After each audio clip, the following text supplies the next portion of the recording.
Box में जरूर बता देंगे। तो देखिए आज हम बात करेंगे इस्लाम धर्म की शुरुआत है ना, भारतीय इतिहास में इसका बहुत ही महत्वपूर्ण हिस्सा रहा है इस्लाम धर्म का, ठीक है। और इस्लाम धर्म की शुरुआत मतलब उदय कब हुआ, कब से कब तक ये रहा इस्लाम धर्म, और भारत में इसका आगमन कैसे हुआ था, इस बस 2 ही 3 बातों पर बातें करते हुए चलेंगे, ठीक है, विस्तार से चर्चा करेंगे। तो मेन टॉपिक तो अपना ये रहेगा कि भारत में इस्लाम धर्म का उदय किस तरह से हुआ। और देखें एक बात का ध्यान देंगे, अपने इस चैनल पर रेगुलर वीडियो जा रहे होंगे और हर सब्जेक्ट की जो है हम तैयारी कराते हुए चल रहे हैं, ठीक है, कि मतलब साइंस है या फिर मतलब मैथ्स है, प्रत्येक सब्जेक्ट को शुरू लेवल से उठा के ले करके चल रहे होंगे, ठीक है। तो इतिहास देखेंगे आज, इतिहास में हम कुछ महत्वपूर्ण बातें होंगी उनके पर चर्चा करेंगे। तो सबसे पहले महत्वपूर्ण बात तो ये होगी हमारी इस्लाम धर्म की शुरुआत। इस्लाम धर्म की शुरुआत कब हुई थी तो देख लेते हैं इसी टॉपिक के लिए। तो देखें इस्लाम धर्म की जो शुरुआत हुई है, तो इस्लाम धर्म की शुरुआत ये अरब देश की बात है, अरब है ना, अरब से इस्लाम धर्म की शुरुआत हुई थी।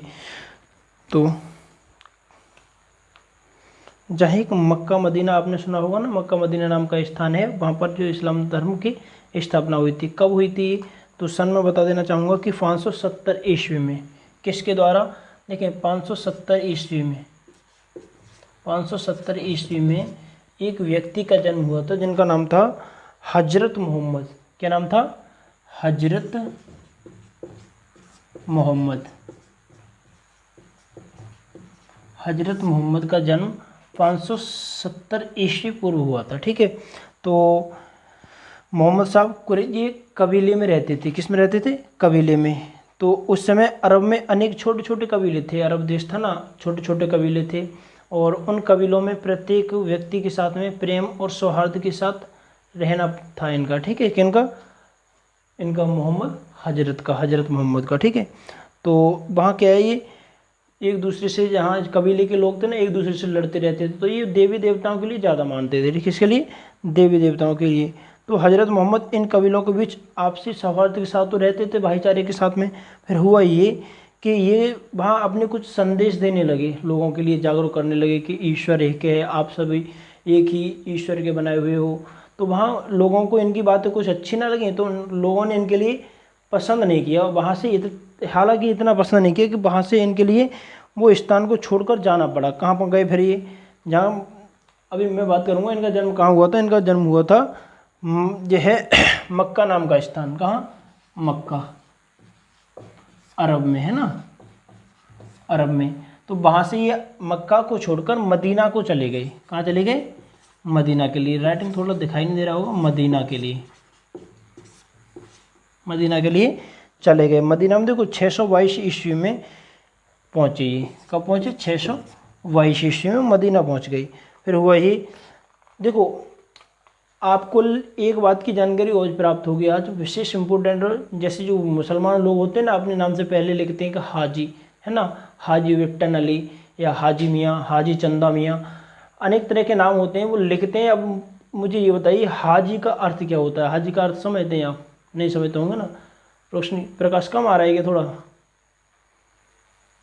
अच्छा बताइए ज़रा कमेंट करके। रोशनी कम दिख रहा है ये, चलो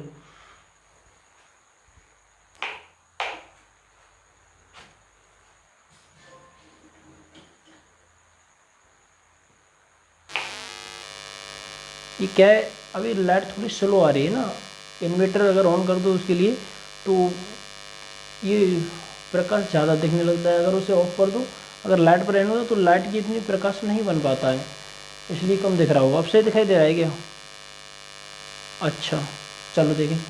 तो हम बात करेंगे मदीना में ये कब पहुँचे थे, 622 ईस्वी में। 622 ईस्वी में ये मदीना पहुँच गए। तो हाँ बात ये चल रही थी हज के बारे में। हाँ तो देखिए चलो उसको मैं आगे बताऊँगा, विस्तार से बताता हूँ हज के बारे में, अभी यहीं देख लेंगे। तो इनका ये मदीना पहुँचना क्या कहा गया था, हिजरत कहा गया था। क्या कहा गया था, हिजरत। जब ये मक्का से मदीना के लिए प्रस्थान किया इन्होंने, तो इनका ये वहाँ जाना क्या कहा गया, हिजरत बोला गया था, हिजरत। आगे बात करते हैं। तो देखें इसी समय में मुसलमानों की हिजरत संबंध प्रारंभ होती है। कहाँ से, इनके 622 ईस्वी से हिजरत जाने, मतलब मदीना पहुंचने पर किनके, मोहम्मद हजरत के, तो वहीं से इनकी हिजरत शुरू होती है। हिजरत संबत मुसलमानों की जो होती है ना, हिजरत संबत वहीं से प्रारंभ होती है। तो आगे बात करेंगे, मदीना में ही है कि जो इनका प्रमुख ग्रंथ होता है ना कुरान, मुसलमानों का प्रमुख ग्रंथ क्या है, कुरान है। तो इनकी शुरुआत कहाँ से हुई थी, रचना ये भी वहीं से प्राप्त हुई थी, शुरुआत हुई थी वहीं कहीं से, मदीना से। ठीक है, कब हुई थी, 622 ईस्वी में ही। तो आगे देखेंगे, तो इस्लाम धर्म अरब देश की से प्रारंभ होकर दुनिया के कई देशों में फैल गया। बहुत सारे देश ऐसे हैं जहाँ मतलब जो अरब देश के लोग पहुँचे और वहाँ जाकर उन्होंने अपने धर्म का प्रचार किया, प्रसार किया और वहाँ पर फैला दिया धर्म के लिए। तो कई देशों में फैला। हुआ ये कि मोहम्मद साहब की इनकी मृत्यु हो गई, मोहम्मद हजरत साहब की 632 ईस्वी में। कब हो गई, 632 ईस्वी में इनकी डेथ हो गई। ठीक है, 632 में। तो आगे बात करेंगे, देखिए अब देखते हैं फिर इनके बाद में किसने इस्लाम धर्म के लिए आगे बढ़ाया।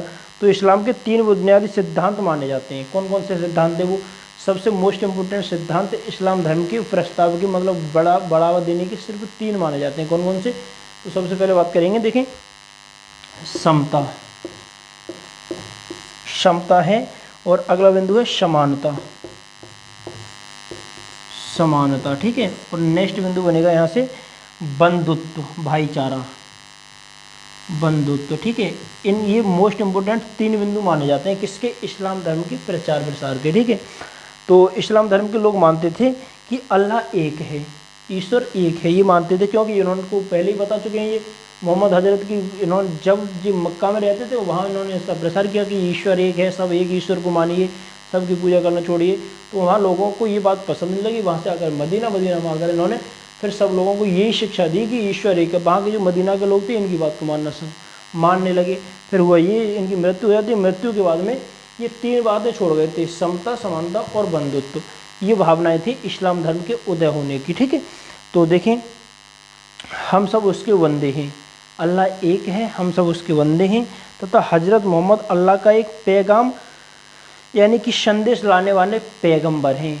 क्या है ये, हजरत मोहम्मद है ना, इन्होंने इस्लाम धर्म की शुरुआत की है। तो ये इन्होंने ये बताया लोगों के लिए कि मैं एक ऐसा बंदा हूँ, अल्लाह ने मुझे अपना संदेश लेकर पृथ्वी पर भेजा है तुम्हें समझाने के लिए।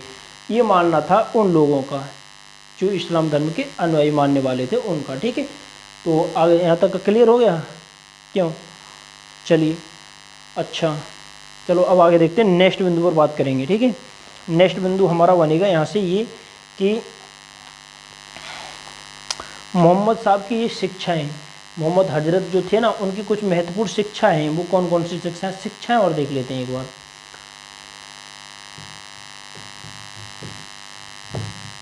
देखिए मोहम्मद साहब की शिक्षाएं कौन कौन सी, तो इनकी शिक्षाएं 5 शिक्षा दी थी इन्होंने। कितनी, केवल 5 शिक्षा, ज़्यादा विस्तार नहीं फैलाया, केवल 5 शिक्षा दी। वो कौन कौन सी शिक्षा दी मैं बता दे रहा हूँ अभी आपको। लेकिन नंबर 1 पर तो देख लेंगे। नंबर 1 पहली शिक्षा इनकी क्या है, पहली शिक्षा है कलमा, कलमा। ठीक है, कलमा में क्या बताया है, कलमा में देखेंगे, कलमा में इन्होंने बताया अल्लाह एक है और हम सब उसके फरिश्ते हैं या बंदे हैं। ठीक है, अल्लाह एक है, एक है और हम सब उसके बंदे हैं, उसके बंदे हैं। देखिए ये बताया है कलमा के अंतर्गत। दूसरी है मतलब बिंदु इनका ये रहेगा कि दूसरा है नमाज। नमाज को बहुत महत्वपूर्ण स्थान दिया जाता है इन लोगों में। ठीक है, तो क्या है नमाज। दूसरा बिंदु, दिन में 5 बार नमाज पढ़ना बताइए, दिन में 5 बार नमाज पढ़ना बताया गया था किसमें, इसमें। ठीक है, दिन में 5 बार नमाज, ठीक है, नमाज पढ़ना। नंबर 3 तीसरा बिंदु ये है, तीसरा बिंदु ये है कि रोज़ा, समझते होंगे ना आप रोज़ा क्या होता है। तो रमज़ान के पवित्र महीने में प्रत्येक मुसलमान के लिए रोज़ा का व्रत रखना, रोज़ा। ठीक है, रमज़ान के महीने में, रमज़ान के महीने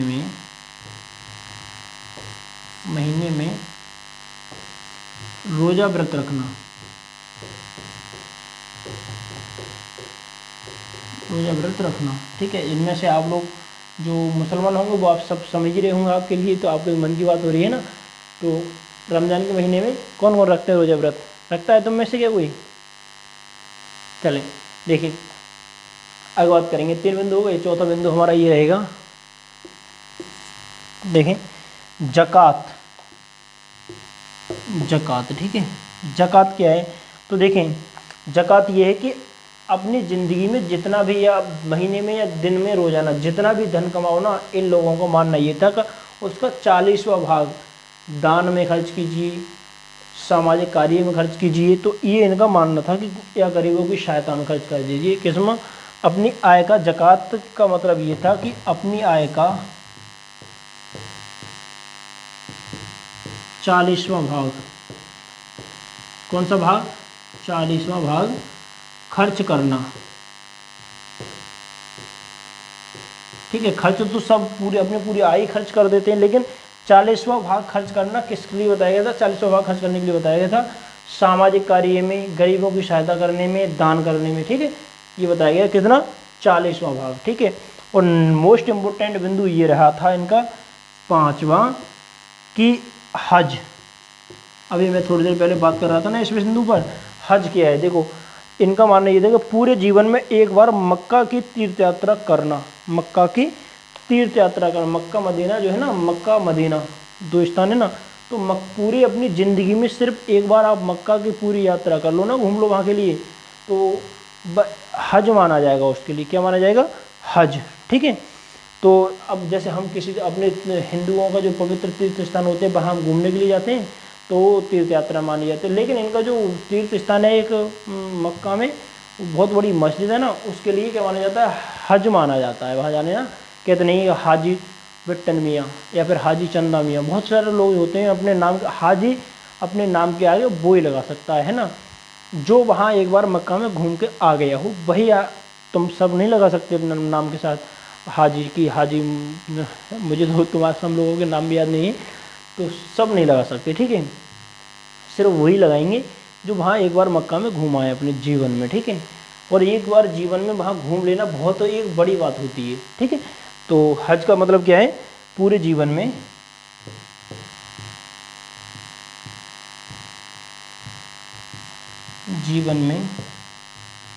एक बार मक्का की तीर्थ यात्रा करना, जीवन में एक बार मक्का की तीर्थ यात्रा करना। ठीक है, करना। देखिए ये रहे इनके मोस्ट इम्पोर्टेंट 5 बिंदु। क्या है ये?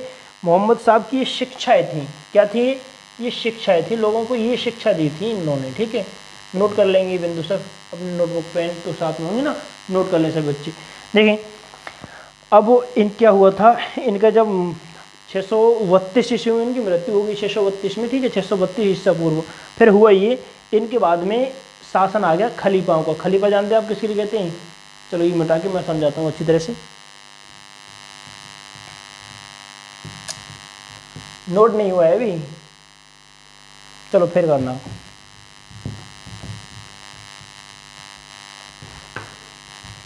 देखिए खलीफा के बारे में समझा देता हूँ थोड़ा सा।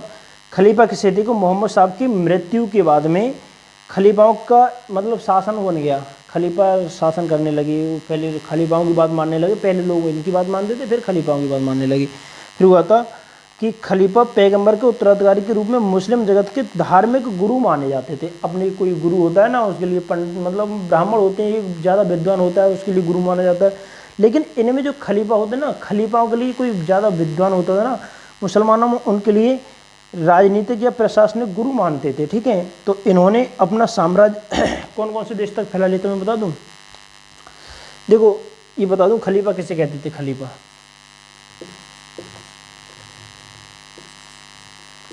मार्कर साथ नहीं दे रही है एक तो। देखो खलीफा कहते थे अधिक समझदार या विद्वान के लिए।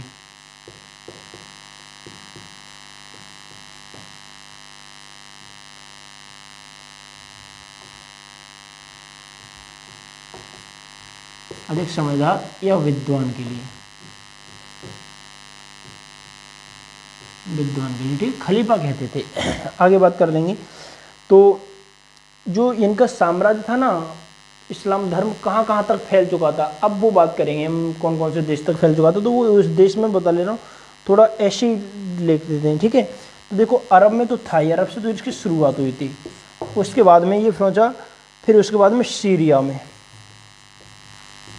सीरिया, ठीक है। उसके बाद ये पहुँचा इराक में, इराक में भी काफ़ी था, और उसके बाद ये पहुँचा ईरान में, इराक के बाद ईरान में। हाँ ये अलग अलग सेम नहीं है, एक नहीं है, ठीक है। इराक अलग है और ईरान अलग है। तो उसके बाद देखेंगे मिस्र में, कहाँ पहुँचा ये, मिस्र में, मिस्र में पहुँचा, ठीक है। और उसके बाद में अफ्रीका तथा स्पेन तक फैल गया। कौन सा धर्म, इस्लाम धर्म, अफ्रीका और स्पेन तक ये फैल चुका था, ठीक है। अब उसके बाद अब बारी आती है, ये बात तो चल रही थी इस्लाम धर्म की शुरुआत कब से कब तक रहा ये इस्लाम धर्म। अब बात आएगी कि भारत में इस्लाम धर्म का आगमन कब हुआ था। मोस्ट इंपोर्टेंट बिंदु एक तो अपना ये हो गया, और दूसरा बिंदु अपना यह रहेगा कि भारत में इस्लाम धर्म की शुरुआत कब से हुई और कैसे आया था। तो देखो मैं बता दे रहा हूँ, समझाना चाहूँगा, थोड़ा टॉपिक ज़्यादा लंबा हो रहा है ना, तो इसलिए कम समय लगाते हुए उसी में प्रेम करेंगे, ठीक है। तो ये तो नोट कर लेंगे, सब कीजिए नोट, इसकी शॉट ले सकते हैं। देखिए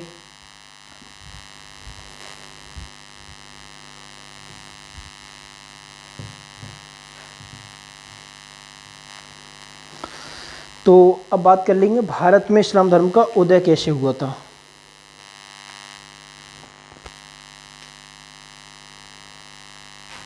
इस्लाम धर्म की शुरुआत तो ये हो गई कंप्लीट, ठीक है। अब हम बात करेंगे भारत में, भारत में इस्लाम धर्म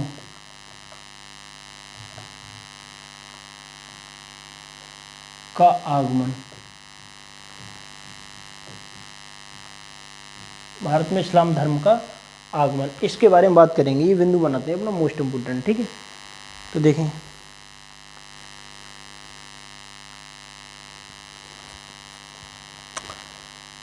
किस तरह से हुआ। देखो भारत में इस्लाम धर्म समय समय पर कई तरह से आया, ये नहीं सिर्फ एक ही व्यक्ति लेकर आया था, कई तरह से आया। वो को कैसे, देखो जैसे अरबों द्वारा भारत पर आक्रमण, किसी अरबी ने आकर भारत पर आक्रमण किया, उससे भी आया, ये भी एक मेन कारण बनता है।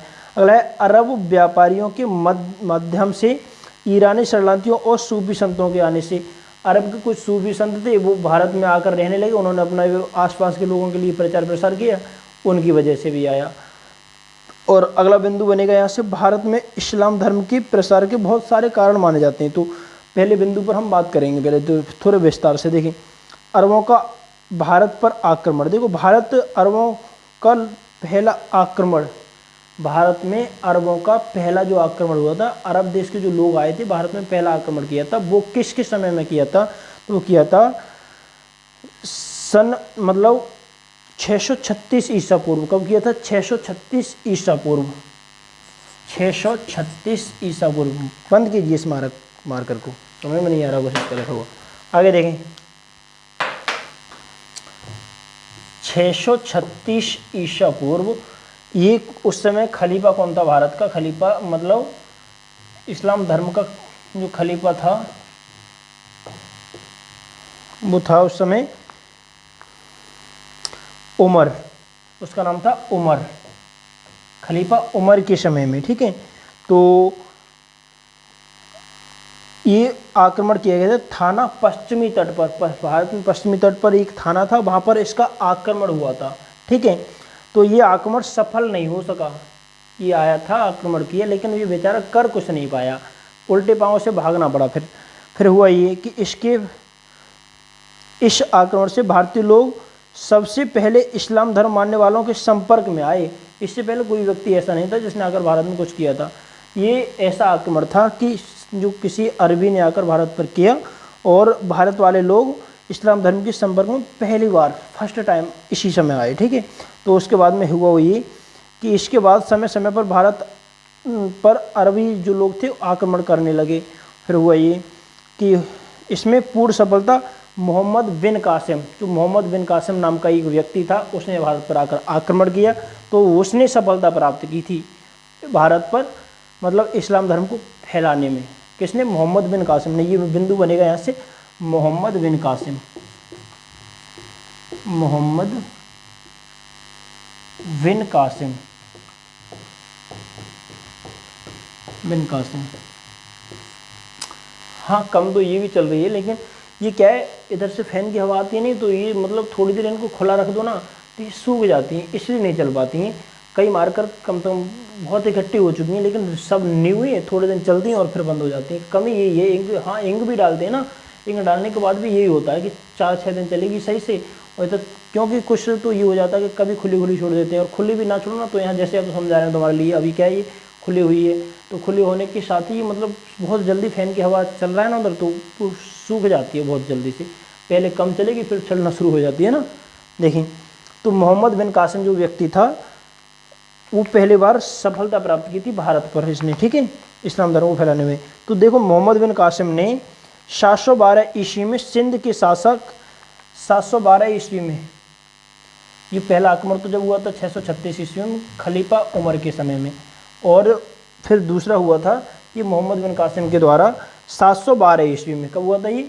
712 ईस्वी में। नोट कर लेंगे ये, मतलब ये ज़्यादा इंपॉर्टेंट मानी जाती है, ठीक है। 712 ईस्वी में कहाँ? तो सिंध के राजा थे जिनका नाम था दाहिर, सिंध के राजा दाहिर के समय में, ठीक है,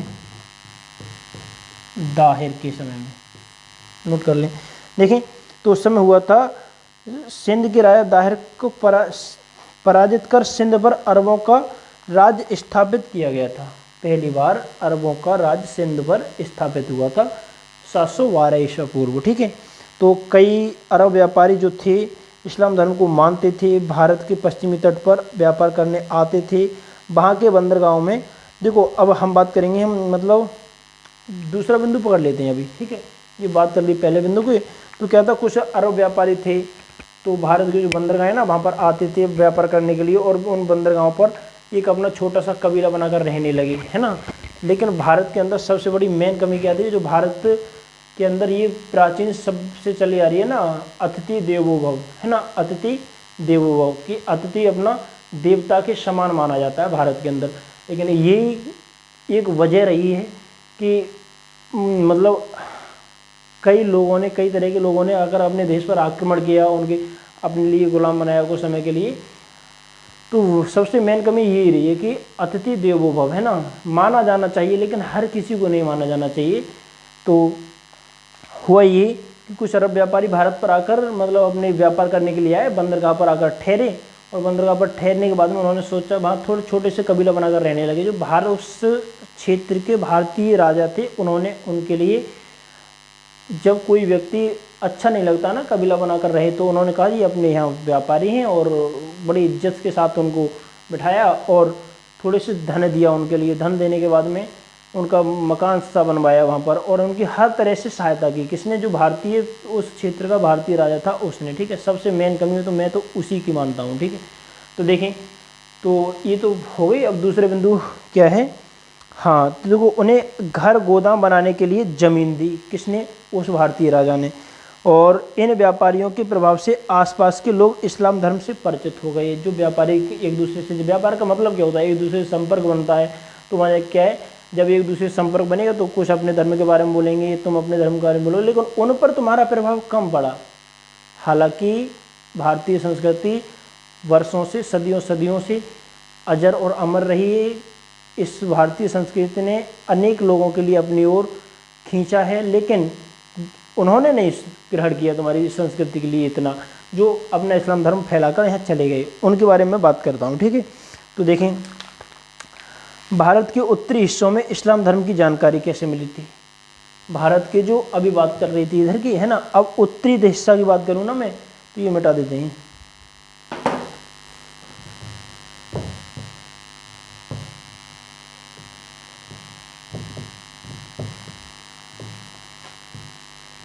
देखिए, भारत का जो उत्तरी हिस्सा ना था उसमें जानकारी कैसे मिली? ईरान के कुछ शरणार्थी, क्योंकि ईरान में इस्लाम धर्म पहले से ही पता फैल चुका था।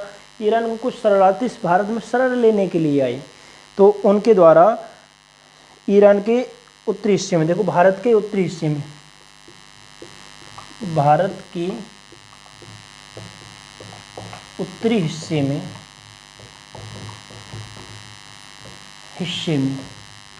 भारत के उत्तरी हिस्से में ईरान के शरणार्थियों द्वारा, नोट कर लें, ईरान के शरणार्थियों द्वारा ये फैला था। ठीक है, सन 900 ईस्वी से लेकर लगभग ईरान देश पर तुर्क कबीले, जो ईरान के कुछ कबीले आकर रहने लगे, उनके लिए ज़मीन मिली, हर चीज़ मिली उनके लिए। फिर वो उन्होंने क्या किया, जिस थाली में खाया उसी में छिद्र किया था उन्होंने। ठीक है, तो वो आकर भारत पर उन्होंने आक्रमण करना प्रारंभ कर दिया। फिर इन हमलों से बचने के लिए कई ईरानी लोग भारत आए। मतलब पहले वहाँ उन पर ईरान पर आक्रमण हुआ था ना, तो वहाँ से बचने के लिए भारत में आए। शरणार्थी भारत में आकर रहने लगे। भारत पर इन्होंने अपना कबीला बनाया, हर चीज़ की सुविधा मिली। वहाँ पर आकर जो उनके साथ वहाँ हो रहा था वो आकर यहाँ प्रारंभ कर दिया अपना भारत में। ठीक है, तो अगला बिंदु ये है कि 12वीं शताब्दी, ये थर्ड बिंदु की बात कर रही थी। और अगला बिंदु है हमारे रहेगा चौथा बिंदु अपना, कि ये 12वीं शताब्दी के अंतिम दशक में भारत में तुर्क लोगों का अपना राज्य स्थापित हो गया। ठीक है, तो इसमें स्थापित होने के बाद हुआ ये, इस समय की अगर बात करें ना, तो इस समय तक तुर्क लोग भी इस्लाम धर्म मानने लगे। तुर्क थे ना, तुर्की थे कुछ, वो इससे पहले इस्लाम नहीं पता था उनके लिए, लेकिन इस समय पर आकर वो भी इस्लाम धर्म के लिए मानने लगे। ठीक है, तो तुर्कों के साथ तो बड़ी संख्या में ईरानी, अफगानी और खुरासानी लोग भी भारत आकर रहने लगे। तो भारत में आकर रहने लगे और उन्होंने इस धर्म का प्रचार प्रसार किया। तो आज के लिए बस मैं चाहूँगा कि इतना ही पर्याप्त है। ठीक है, क्योंकि पढ़ाने के लिए बहुत कुछ काफ़ी बड़ा है, लेकिन आगे कल मैं पढ़ाऊँगा आपके लिए तुर्क आक्रमण के समय में भारत की स्थिति क्या थी। और महमूद गजनवी, बहुत मोस्ट इंपोर्टेंट बिंदु अपना ये रहेगा, कल की मेन हेडिंग ये रहेगी कि महमूद गजनवी का भारत पर आक्रमण किस तरह से हुआ था। महमूद गजनवी ने कितनी बार भारत में आक्रमण किया था और कौन सी सन में वो सोमनाथ मंदिर को लूट कर ले गया था। सोमनाथ मंदिर के बारे में सुना है आपने, सोमनाथ मंदिर पर कितना सोना था उसके लिए लूट कर ले गया था। और जो महमूद गजनवी कहाँ का रहने वाला सकता है, इसके साथ में कौन आया था, बस ये बिंदु रहेगा कल के लिए अपना। ठीक है, तो बस आज के लिए इतना ही पर्याप्त है। और देखो आप लोग समय से आ जाएगा करो। ठीक है, और एक बात का और ध्यान देंगे, अपनी क्या है फिलहाल इतनी वो सही है, फिर भी मैं समझ रहा हूँ, लेकिन इतनी अच्छी व्यवस्था नहीं बन पा रही है, क्योंकि कहीं तो कुछ दिक्कत आ जाती है, कोई टेक्निकल प्रॉब्लम आ जाती है, कहीं कुछ आ जाता है। तो इस तरह से वह मेन वजह ये रहती है, अपनी हमारी तरफ से कोई दिक्कत नहीं रहती होगी, किसी टेक्निकल प्रॉब्लम है या फिर मतलब इसी व्यवस्था है, इससे दिक्कत आती होगी आपके लिए। ठीक है, तो प्रत्येक दिन समय पर आइए और अच्छी तरह से समझिए। ठीक है, तो आज की बस इतना ही पर्याप्त है। मिलते हैं कल नेक्स्ट वीडियो में, और तब तक के लिए धन्यवाद।